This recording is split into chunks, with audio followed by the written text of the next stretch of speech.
Hey guys, Aike Usima today wenze show ukuthi yazini I'm breaking the internet because honey, she is trending everywhere. And I don't know, somehow I feel like this was planned. Because come on, I don't think ukuthi boyfriend yakhe ngempela le. I think bahlangene nje just for content. But I guess we'll never know. Ibona baziyo. Like seriously, nanokuthi nje lo mfana lokhu unabafazi abawu-2, I find it so hard to believe like he looks so young, guys. But let's go through the comments. Uthi lona, I really don't understand. Bathi abathi mubi untombazane, she's so pretty. And Shemo Usima, guys, muhle Shemandla. I'm not gonna lie. People are just haters. So obviously they're gonna say whatever. And then Shemo aphendula Usima laphayana wathi enkosi. Shuthi eyibongela ke laphayana, guys. Usima umXhosa, so ngibuye ngikhohle. I don't know why ngibuye ngikhohle ukuthi umXhosa. But yeah, uphendulile wathi enkosi, like she is really beautiful, guys, like for real. As long as it's not ghost. You I can't comment on this one. Atomunye it's in there. A bees in the trap, bees in the trap. This comment is so funny. Like, what? Yeah, dance. You see, this person is happy for her. Lona Kona Ote, are you the third wife? Cha, asas guys, Linda Bazama third wives or what? Like, we don't know. Lo upgrade case and upgrade kelena, but I know ni promoter ingoma. Now I feel like this is just for content. It's not real, but so tin game. You deserve this, Sima. You've been through so much. I hope and pray this man brings you peace, comfort, and happiness. What's in your Usima enkosi? Oh, Shem, this girl is so humble. Ngobuyakwazi ukuthi abonge if bemncoma or say besho something a positive ngaye. Uyakwazi ukuthi reply, unlike other influencers, but we won't mention them. It's fine. Let's move on. Guys, I know he's married to Kwasha Kwacimane, but he ain't hiding that because it seems like he knows how to treat his ladies because bayezwana. I think he is an upgrade. I don't know, or I don't care. So guys, it means ukuthi lento ukuthi lo mfana ushadile into yangempela.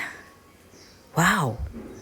Abafazi abawu-2 namanje angikholwa, like how, like he looks so young. Lo mfana akafi ngisho 30 years ngendlela ngibona ngakhona, but unabafazi abawu-2 and then manje usizodlula noSima.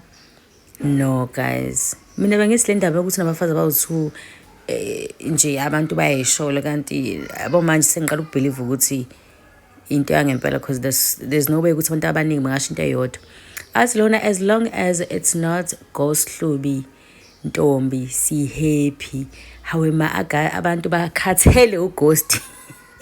Bakhathele nje indaba ya ghost noSima nje sebeyayivala manje.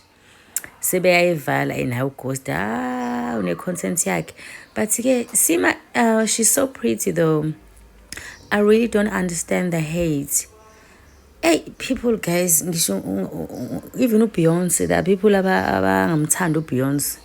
Ebabe nje ya. So hate nje will come to you whether you're beautiful or not. Yeah, that's how people are. Asilona, talk about an upgrade. Upgrade? Okay. Asas. Okay, I'm not gonna comment on this because I do not know this boy, but I know Hlubi Uguti, he is the guy that he think he is, like that. He works so hard. Like I love obsessed with his mindsets. But okay, we need to upgrade. I don't know the guy. Aslona sekjola mina manje. Aw sekjola mina manje. Guys, asebe ukuthi umjolo ngempela. Mina ngibone ngathi nje it's just content, but okay, we don't know. So bona as time goes, nanokuthi lo mfana abafazi abawu-2, why will Sima choose a guy unabafazi if efuna ukuba nje i-relationship serious? But says happiness looks good on you, girl. Yeah, Shem, she looks happy. She looks so happy, Shem, and we are happy for her. if kukuthi bayajola ngempela. And nowadays it is so hard ukuthi ubone ukuthi lento yangempela noma it's just for content. But if it's real, girl, we happy for you. We are happy for you, girl. Athi lona omunye, at least he doesn't rent cars. Oh wow, what a shade. So this person is shading Ghost. Guys, how do you know ukuthi Ghost imoto zakhe uyarent? Nazi ngani ukuthi uyarenta noma ezakhe. Mina guys, I feel like leza moto ezakhe because this guy makes so much money on YouTube. Come on. Why need to rent? But anyway, uthi lona they are definitely promoting a song. Sima is too closer for Isithembu. Hayibo, yazi ngempela indaba yesithembu ngathi into yamaZulu. Akujwayelekile nje ukuthi ubone kuba nesithembu samaXhosa. Ilento yesithembu ijwayele ukwenzeka kwabantu abamaZulu, but yeah, ngikaze nganaka, but yeah.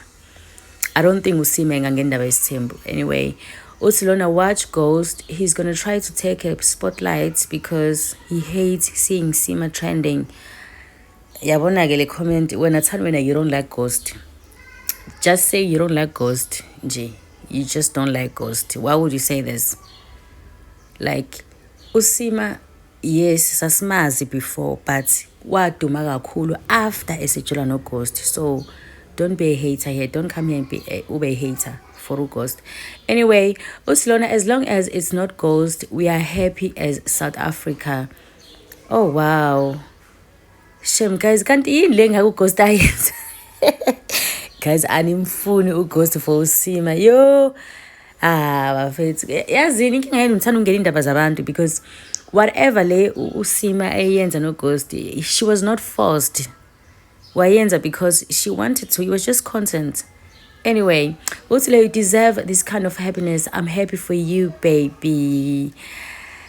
Hey, as long as she's happy. But Mina, to be honest, my opinion, ngibone ngathi nje this is just for content because there's no way uThusime ngajoyina isithembu, but we'll never know. We'll never know. Atilo, oh Sana, I'm so happy for you. Clock it. So we are clocking it. Usimuze wayilike nale comment ukushuthi hey. Yazin guys, that's it for now. Thank you so much for watching. See you on my next one.